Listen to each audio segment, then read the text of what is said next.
Here we are. Okay. Hi there, everyone. My name is Rachel Burgess, and I work for Horizon in Community Services, and I'm joined by some wonderful colleagues who are journeying with pregnancy at this time, and I am also on that journey. We're all at different stages of our pregnancies. For some of us, it's our first pregnancy, for others second, for others third. And so we just thought it would be valuable to hold some space to talk about what it's felt like to be pregnant at this time, the ups and the downs. And so I'm just going to have each of my colleagues share their names and the area that they work in. So I said, my name is Rachel, and I work in community services with our CAPC and CPNP programs with parents who have children age 0 to 6 and those who are expecting. Someone else can introduce themselves. You should tell us who to go. Oh, sorry. Okay, Kayla, you go first. Okay, great. Hi, my name is Kayla, and I also work in community services with Horizon in the community resource program. So working with parents and kiddos, typically elementary school age, to do system navigation and resource coordination. I'm 25 weeks pregnant with my second kiddo as well. Oh, sorry, Sarah. Okay. I was about to start. I've been like so interested in what you have to say. So I am Sarah Francis. I am an intake clinician at Front 4, and I am 22 weeks pregnant with my very first pregnancy, which has been exciting and scary. But yeah, I'm really happy to be able to do this and share with my colleagues and with the community. Thanks, Sarah. Okay, and finally, Francis. Hi, everyone. I'm Francis Buckus. I'm also with Horizon in the Community Services Department, and I'm a community development worker. I support and facilitate communities to bring about social change and improve the quality of life in their areas. So I have the opportunity to work with individuals, families, and the community. That's great. And so I'm really looking forward to being able to share with you all. Yeah, thank you. And Francis, this is your third? Oh, yes, this is my third pregnancy, so I'm 17 weeks along. That's great. And I forgot to say that this is my second pregnancy, and I'm 32 weeks. So yeah, it's all going quickly and also slowly at various points. So we'll get into that. So first, just wanted to open up with this question.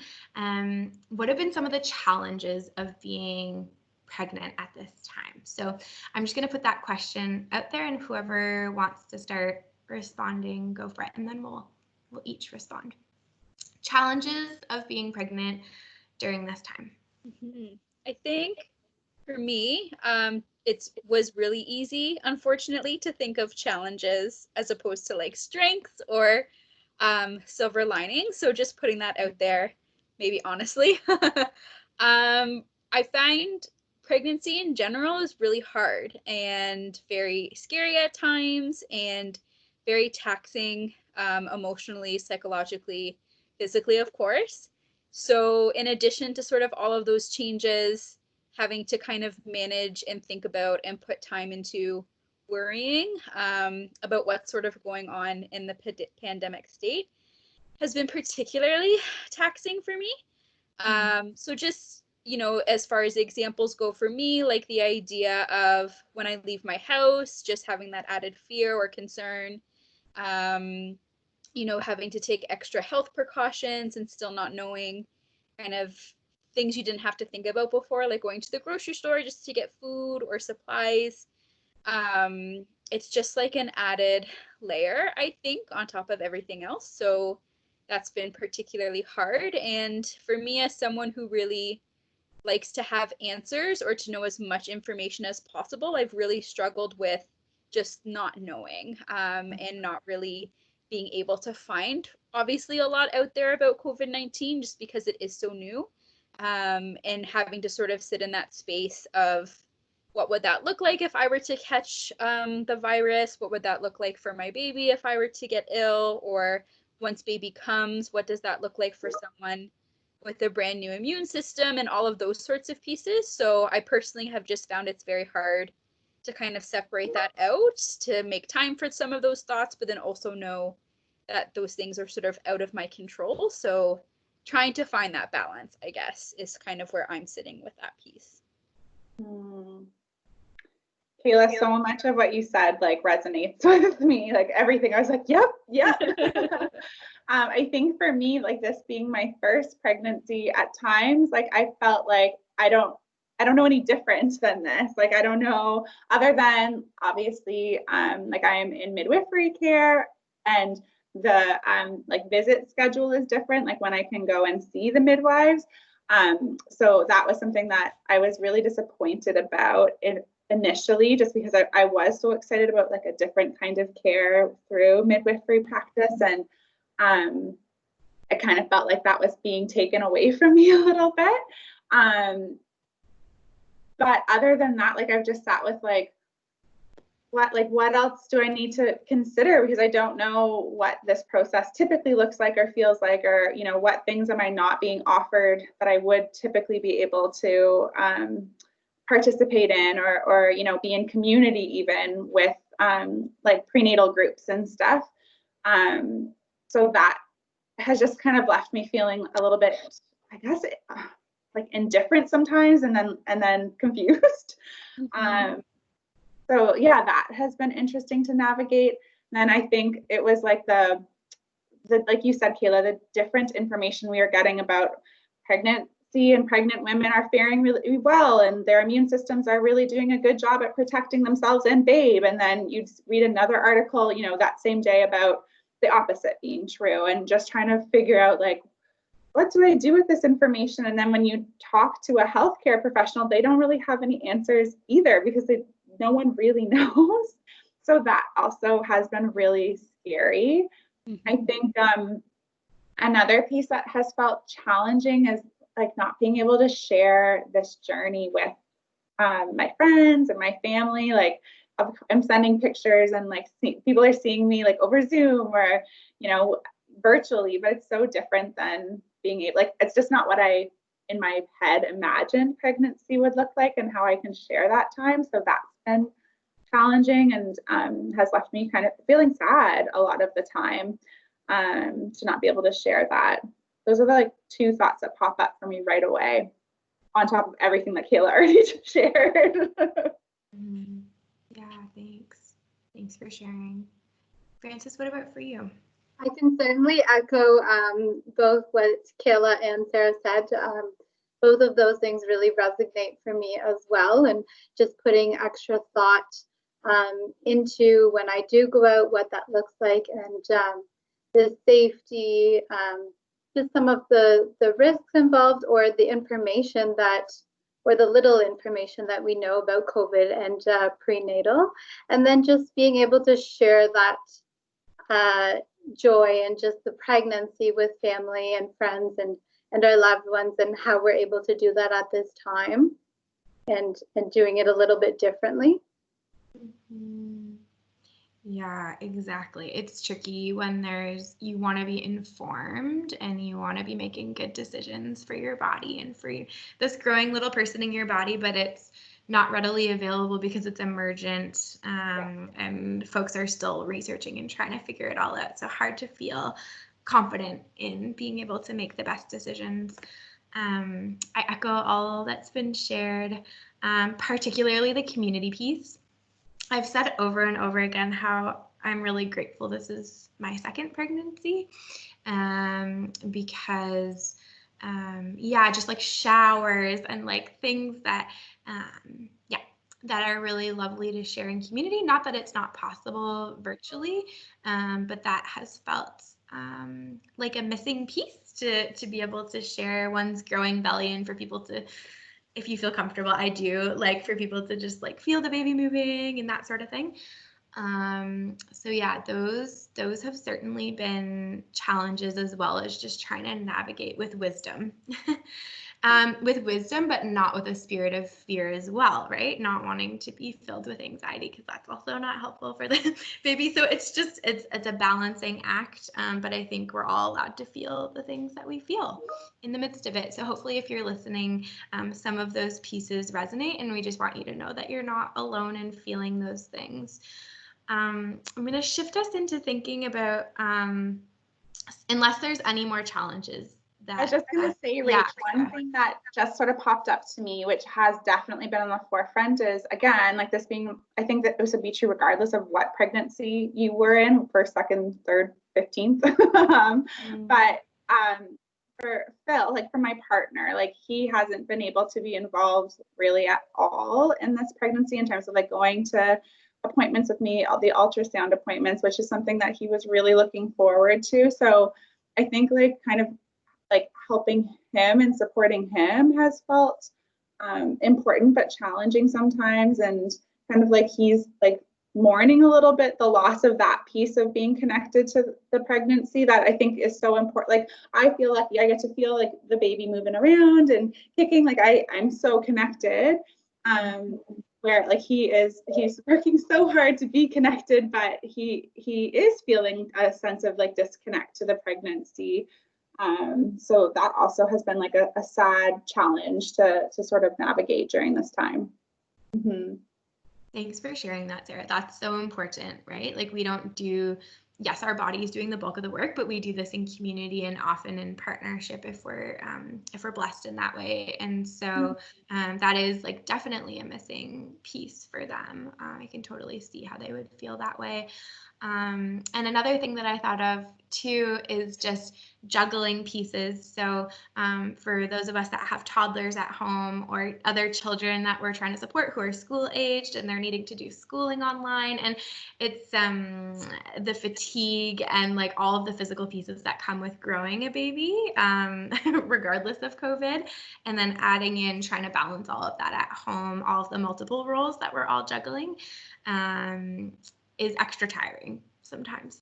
There are times where I want to nap, but I need to be working. And so just trying to figure out how to do that, how to take care of myself and how to take care of the people that I get to work with in the community and take care of my child who needs my love and attention as well. So yeah, lots of pieces that we're all managing right now. What have been some of the perhaps unexpected joys of being pregnant at this time? There's certainly lots of challenges, but what have been some of the little nuggets that have felt good in the midst of the hard? I think for me, this is one where I had to put more work into doing. So truthfully, like I started probably the first half of this pregnancy feeling very disconnected. Just with everything kind of going on, all of the changes. I also have a 3-year-old at home. So essentially just the pregnancy kind of took a bit of a back burner as we tried to adjust to a new normal and make sure like everyone in my family was feeling stable and in a good place. So it just kind of like was easier to disconnect from this side of what was going on. And then that wasn't sitting very well with me. So I think part of this experience with COVID has been, at least within our organization, like a call to be more present and be more mindful and just have more space to like reflect and check in with ourselves, and mental health being at like the forefront, not only of the support that we're providing to the families and clients, but also like our own kind of capacity. So I've sort of been utilizing that as a space to also try to reconnect with the pregnancy and how I'm feeling emotionally, physically, psychologically, all of those things.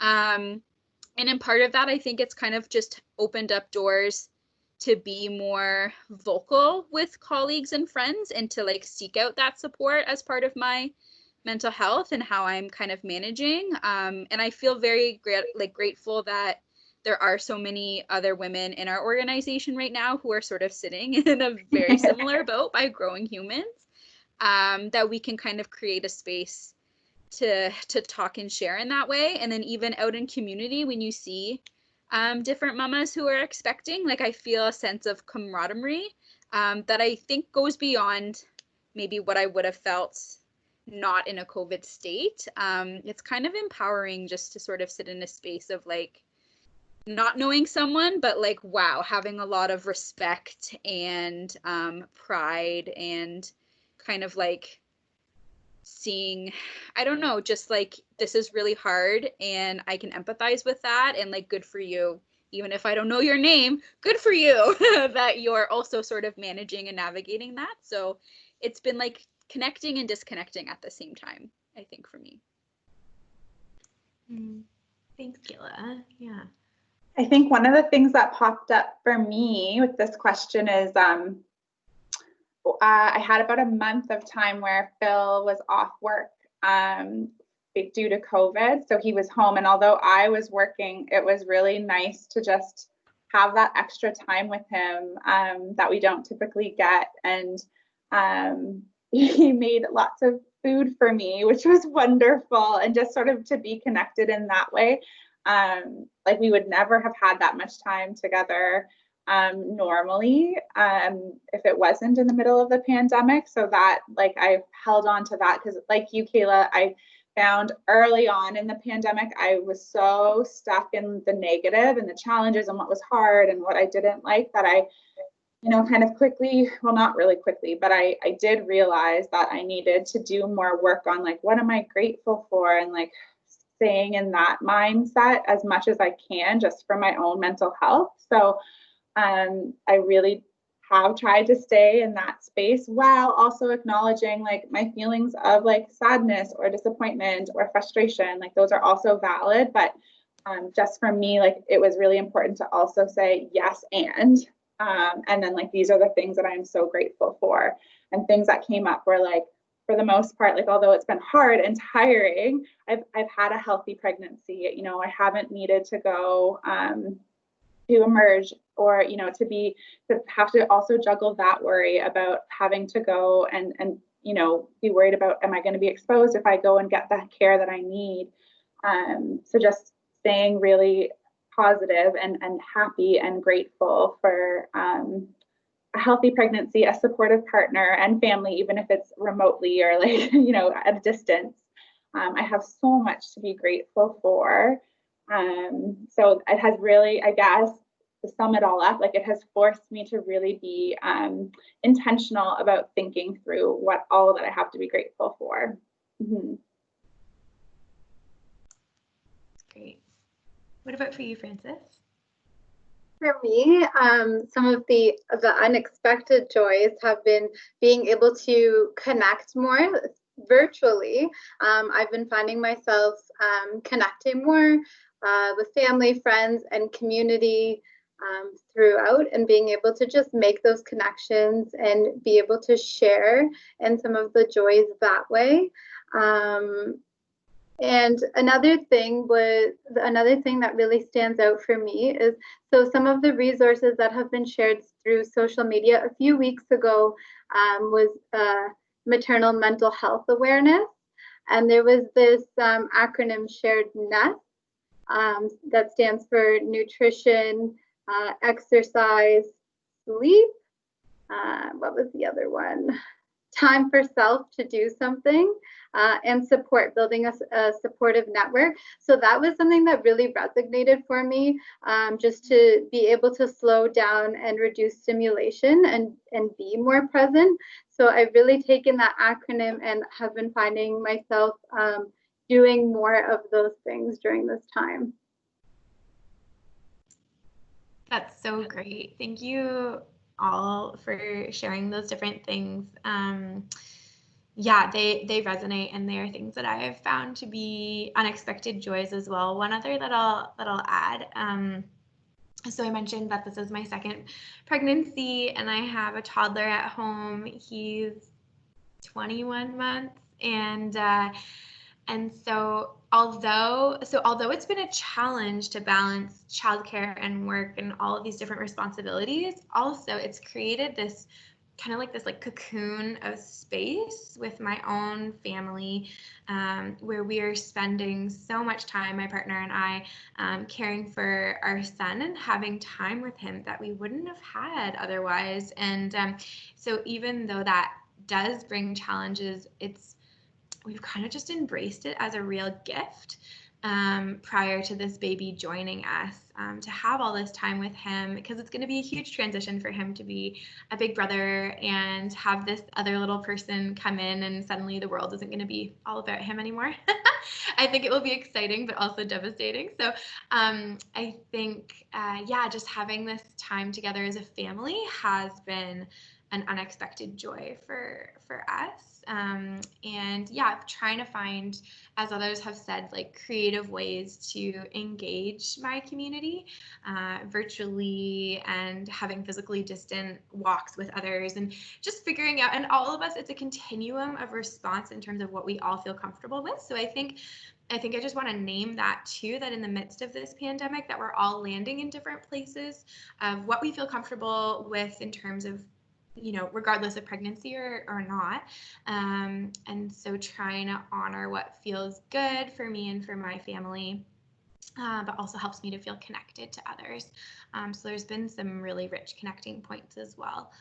We've kind of segued into this already, but I wanted to end with some things that we've all found helpful during this time while being pregnant. And as my colleagues were sharing, I was like, yeah, that's a really good one. That's a really good one. So I feel like here's some of the things we've already kind of named in our last response. So, so folks talked about validating our feelings. So being like, yeah, I'm feeling really sad. I'm feeling disappointed.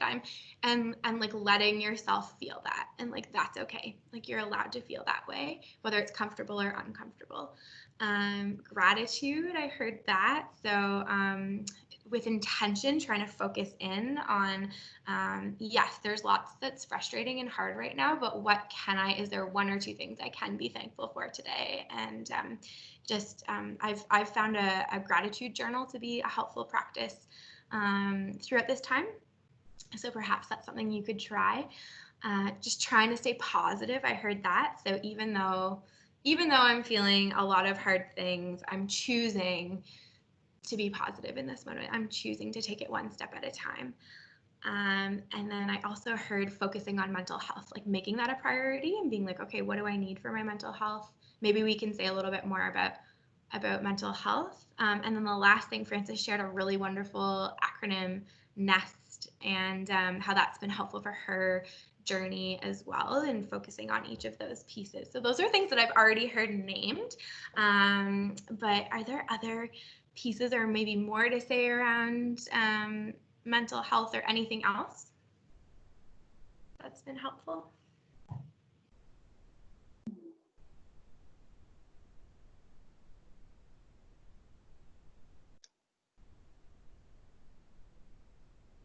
I think, oh, sorry, go ahead. No, go ahead, Kayla.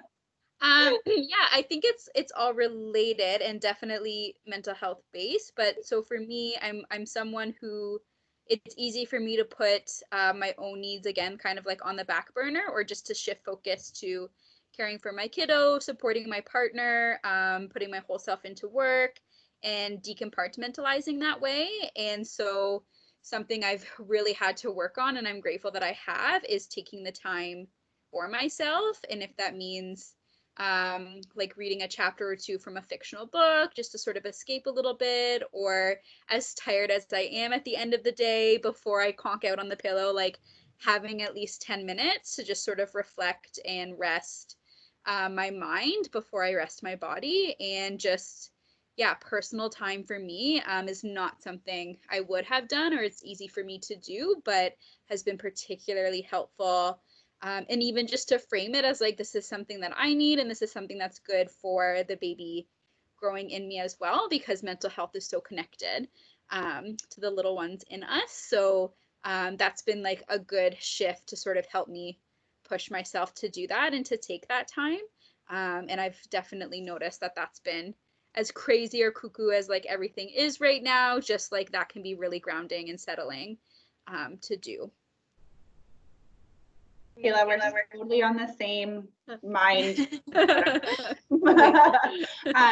I was going to say that I found that just really making sure that I'm asserting my needs, like with both, at home with my partner, with my parents, with sort of navigating other family members. And I tend to also be a person who will put my needs on the back burner in like hopes of supporting others and putting others' needs first. So, but I have found I couldn't do that. I wasn't doing any of it well. I wasn't supporting myself or others really well.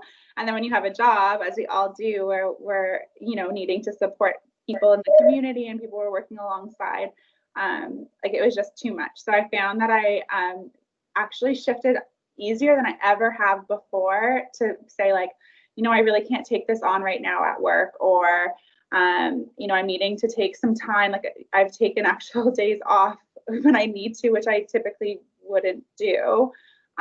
Or, with my family, like I can't talk to you tonight, but I will call you tomorrow. Like just really setting healthy boundaries for me has been important for my own mental health. And then, in talking with my partner, like he's been great at, just figuring out like what I need, and sort of we're just in conversation all the time about like how he can support me and what I'm needing. And that has been really helpful for me to think through, like just even as a process, like, oh yeah, like Sarah, you need to take some time and think about what you need today or this week.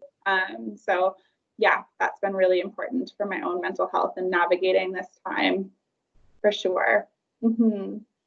That's great. Thanks, Sarah. Frances? I certainly feel what Kayla and Sarah both said.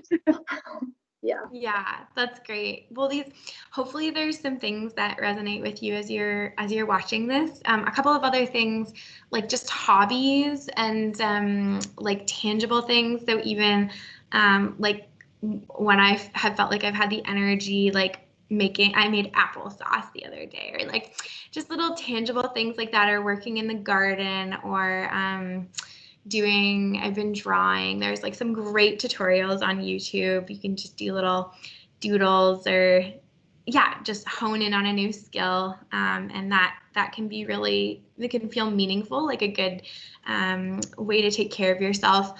Another thing, tapping is something that we promote as an organization. And actually there's some tapping videos on this website. So I would encourage you, there's in fact a video that Kayla and I did specifically for tapping. It's a tool to help your body come out of fight or flight and just feel a greater sense of groundedness. So like that's also really helpful. Recommend, and that I've been doing more of in my own journey. So yeah, there's lots of different things out there, but I think just asking for what you need, like my colleagues have said, right? Just being like, yeah, this is what I need, and knowing who are the safe and reliable people in your corner who you can ask that from. And if there are very few, then Corizon is here, and we would love to journey alongside you. So everybody.